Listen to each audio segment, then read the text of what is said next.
yang mau tinggal bersamaku di sini, hanya ada satu pilihan. Dia Fisabilillah.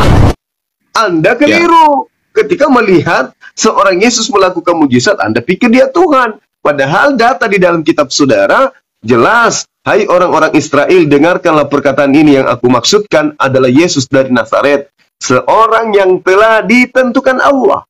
Allah sudah menentukan Yesus itu sebagai apa? Sebagai perantara antara manusia Bani Israel dengan Allah. Dan Allah melakukan kekuatan dan mujizat dan tanda-tanda melalui Yesus. Berarti itu jelas itu. Kalau Anda masih juga tidak mengerti, maka saya bacakan ayatnya, Al-Qur'annya. Wa matalul ladzina kafaru. Ya, silakan. Ya. Tadi Bung berkata bahwa Bang Hidayah itu berkata, tadi dia mengutip satu ayat dan Bung itu menyanggah bahwa itu adalah perkataan daripada Yohanes. Nah, kalau Bung tadi mengutip di dalam Kisah Para Rasul 2 ayat 22, kalau kita lihat judulnya itu adalah khotbah Petrus. Jadi di sini sebetulnya Petrus itu sedang berkhotbah. Jadi ini bukan perkataan Yesus, tapi karena Petrus ini murid-murid Yesus, jadi dia sedang berkhotbah kepada jemaat, dan itulah yang sepengetahuan dia, ya itulah yang disampaikan. Seperti itu. Jadi ini adalah khotbah Petrus kepada jemaat, Bung. Iya tahu. Petrus aja murid terdekatnya mengakui. Terus kenapa saudara tidak bisa mengakui? Kenapa Petrus bukan gitu? Kenapa Petrus berkata seperti itu? Karena Petrus kan beradaptasi atau bergaul atau bersosialisasi dengan Yesus dengan tubuh kemuliaannya, dengan kemanusiaannya. Makanya Petrus itu berkata seperti itu. Berbanding terbalik dengan kami ini yang hidup, ya, yang hidup setelah Yesus bangkit. Berbeda terbalik. Kalau mungkin Yesus hadir hari ini menjelma sebagai manusia, mungkin sama apa yang disampaikan ke Petrus kepada saya pun menyampaikan seperti itu, karena saya melihat pribadi Yesus secara fisik, secara saya. Oke, sudah. Sekarang begini, kalau Petrus aja mengaku Yesus itu hanya perantara, lalu siapa yang ngajarin kalian kalau Yesus itu adalah Allah itu sendiri? Siapa yang ngajarin? Gini Bung, Yesus memang itu adalah perantara, tapi tubuhnya, kemanusiaannya, oke, Bung, jelas ya? Makanya Yesus bilang seperti ini. Kemanusiaannya perantara, terus apanya yang Tuhan? Loh, makanya tadi saya sampaikan, Bung, bahwa hakikat, ya kan, hakikat daripada pribadi Yesus, atau saya katakan ketuhanan daripada kekristenan, itu tidak bisa dipisahkan, namun bisa dibedakan. Bisa nangkep ya? Makanya tadi saya sampaikan tadi, Bung, dari awal. Kalau bisa dibedakan, berarti nggak satu hakikat. Gimana dong? Mana ada Tuhan beda hakikat dengan bisa dipisahkan, Bung. Tapi tidak bisa dipisahkan, Bung. Iya, memang karena Yesus itu adalah hamba yang taat. Baca Galatia 5:4 nomor 4. Apa yang dikatakan sana? Yesus taat sampai mati, taat kepada hukum Taurat. Dia tunduk kepada hukum Taurat. Berarti dia tidak bisa dipisah dengan Tuhannya. Lalu kenapa bisa jadi Tuhan juga? Ya, siapa yang mengajari orang yang tunduk, taat, patuh, berserah diri kepada ketetapan Tuhan itu menjadi Tuhan? Yang ngajarin siapa? Oleh sebab itu seperti ini, Bung. Dari awal tadi saya sampaikan bahwa tujuan Yesus di sini adalah menekankan kesatuan yang tidak dipisahkan antara dirinya dengan Bapa. Itu yang pertama, Bung.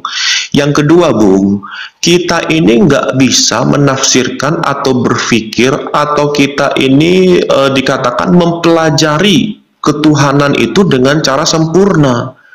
Mungkin Bung hari ini berpikir, kok Yesus menjadi manusia? Katanya dia Tuhan. Kita nggak bisa berpikir secara sempurna.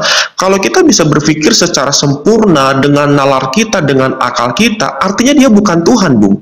Karena dia Tuhanlah, makanya kita nggak bisa sempurna, Bung. Nggak bisa kok Tuhan bisa seperti ini? Kok bisa seperti ini? Nah, seperti itu, Bung. Kita ini sama ketika saya mengatakan bahwa seperti itu, sama ketika saya mengatakan Luga itu adalah Tuhan. Apa yang Tuhan, Bung? Luga Tambunan. Sama, kalau saya katakan dia adalah Tuhan, apakah Anda ingin menolaknya? Dengan narasi apa yang Anda akan gunakan? Loh, sekarang yang menyampaikannya siapa? Kayak kalau Bung, apa kapasitas Bung menyampaikan seperti itu? Sama. Anda yang Loh, menyampaikan berbeda, itu berbeda, Tuhan. berbeda. Apa kapasitas Itu beda, Anda beda. mengatakan? Apa kapasitas Anda mengatakan Yesus itu Tuhan? Kenapa bukan Banyak Yesus banget, yang Bung. mengatakan? Kenapa Itu- bukan Yesus sendiri yang mengatakan dirinya Tuhan? Kenapa Anda? Anda siapa? Loh, bukan seperti itu. Lah, Karena makanya dia saya Tuhan. juga mengatakan Pak. bahwa Luga juga bisa jadi Tuhan kalau begitu. Dasarnya Ketika, apa?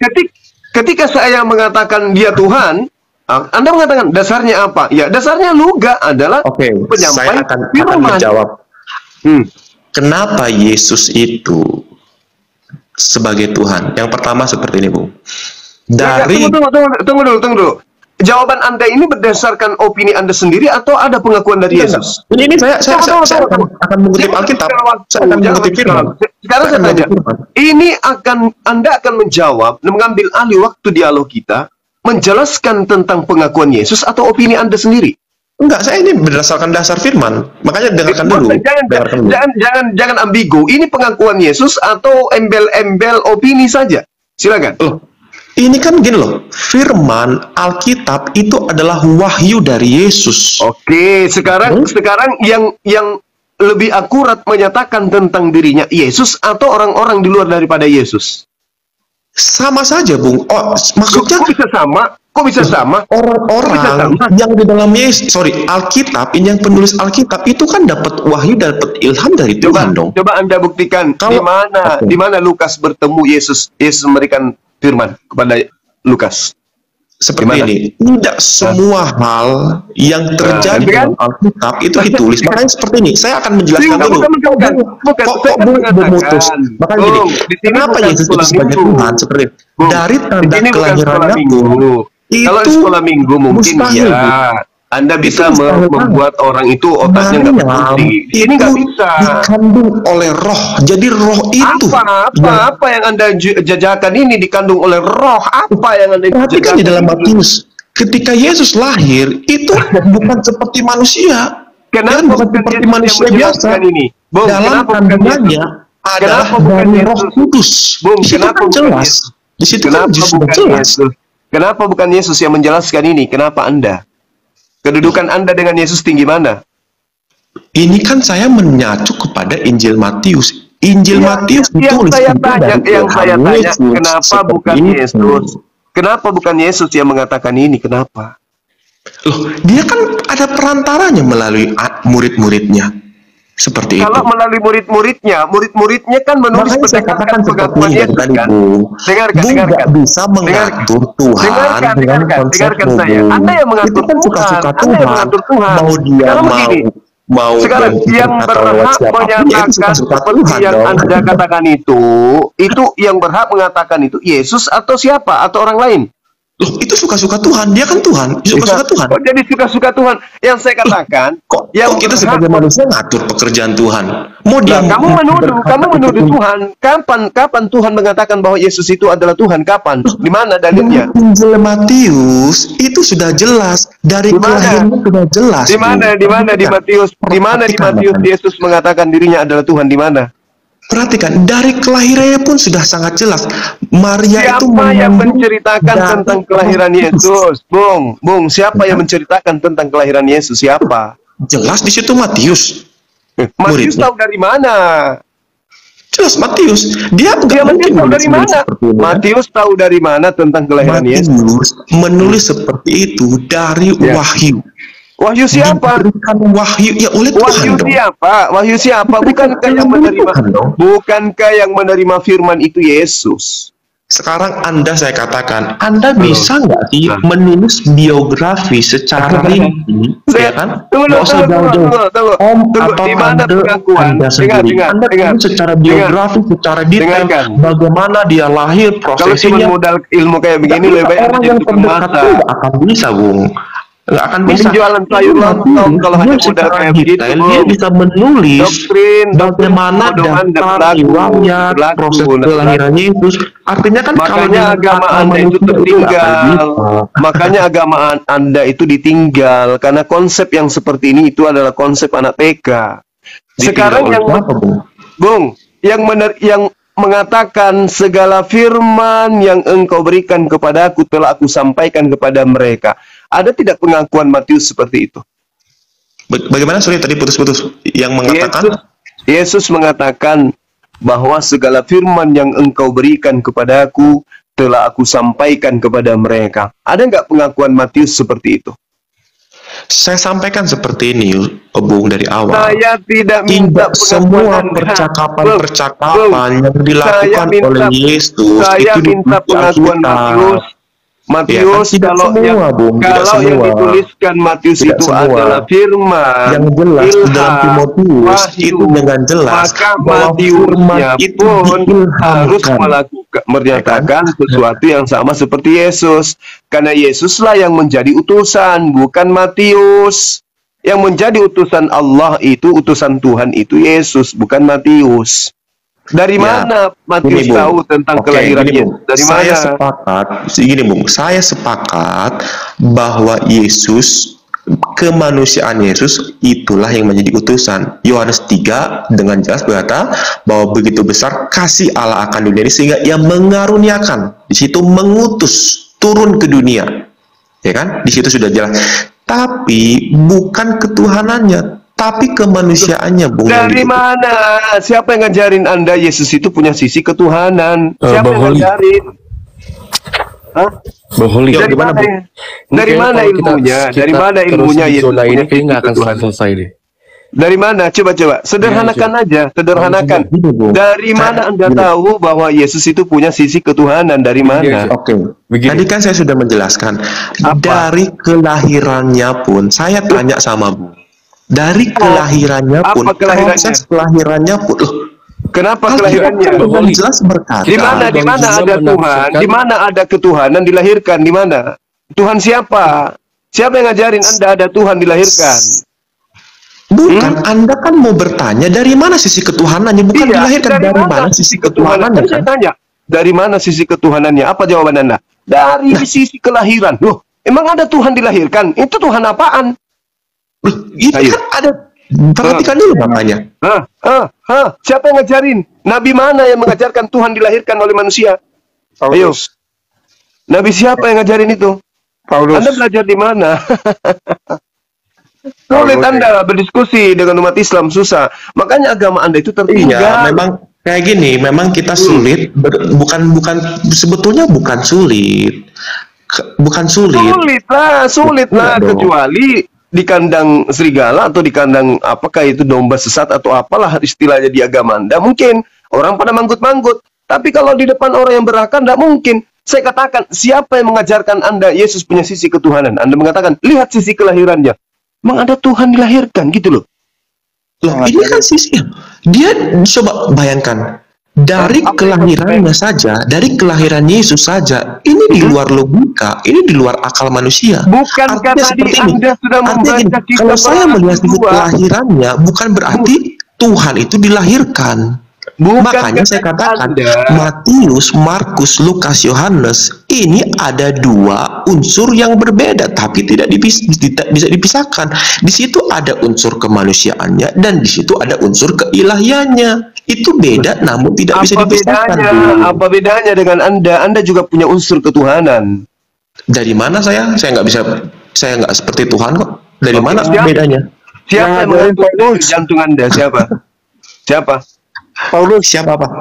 Siapa yang mengatur denyut jantung Anda? Siapa? Paulus. Yang mengatur denyut saya kan itu sudah secara otomatis. Sekalipun gini, secara medis, secara medis, Anda kalau sekarang di rumah sakit, itu jantung Anda bisa dibantu oleh alat medis. Perhatikan ya.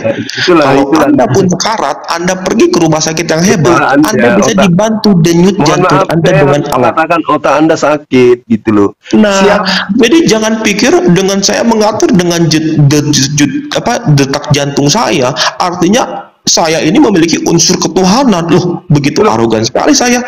Tubuh Anda itu kalau tidak punya unsur ketuhanan, lalu siapa yang mengatur semua pergerakan yang ada dalam tubuh Anda? Siapa yang mengatur Anda? Sudah secara natural. Itu sudah secara natural. Siapa yang mengatur itu semua? Tidak percaya Tuhan pun. Sekarang siapa yang mengatur itu semua? Ketika orang tidak percaya Tuhan, apakah dia siapa yang mengatur itu semua? Rambut Anda panjang, gigi Anda tidak memanjang, kuku Anda memanjang. Itu yang ngatur semua itu siapa? Kalau rambut saya panjang pendek ya saya mengatur dong. Kalau rambut saya panjang saya pengen pendek ya saya tinggal ke barbershop pangkas. Oh, udah, berarti Anda sudah menganggap diri Anda sebagai Tuhan, sama dengan Firaun. Nah, siapa yang menahan supaya gigi Anda tidak bertumbuh memanjang? Siapa? Itu urusan saya. Saya hari ini pun bisa gigi saya buat ompong. Dan saya pun bisa membuat gigi saya panjang dengan saya pergi ke dokter gigi tanpa melibatkan terus tulang rusuk Anda tidak berkembang memanjang keluar dari daging Anda, itu siapa yang menghentikan pertumbuhannya? Saya bisa juga dengan ilmu kedokteran seperti itu, dengan ilmu medis bisa. Ya, berarti wajarlah Anda menuhankan Yesus, kan Anda tidak berakal, itu ya. Wajar. Iya. Jadi terima kasih Bung ya untuk diskusinya. Ini sangat seru sekali. Nggak perlu terima kasih. Saya nggak ada. Bung perlu ini lagi lah. Saya merasa akalnya perlu diperbaiki lagi Bung, karena kita nggak bisa dengan sempurna orang yang tidak waras menjelaskan hal seperti itu Bung ya. Berdiskusi dengan Anda. Tidak bisa sempurna. Kita hanya manusia biasa Bung. Ya, iya. Tapi hebatnya kamu karena kamu melantik anaknya orang menjadi Tuhan. Kamu manusia biasa tapi kamu mampu melantik manusia menjadi Tuhan. Berarti kamu lebih Tuhan daripada Tuhan, ya kan? Yesus tidak pernah dilantik oleh Tuhan menjadi Tuhan, tapi kamu mampu melantik. Yesus tidak pernah bilang. Ya, memang Yesus tidak pernah bilang. Ya. Yesus tidak pernah bilang. Terus kenapa Anda lebih tahu daripada Yesus?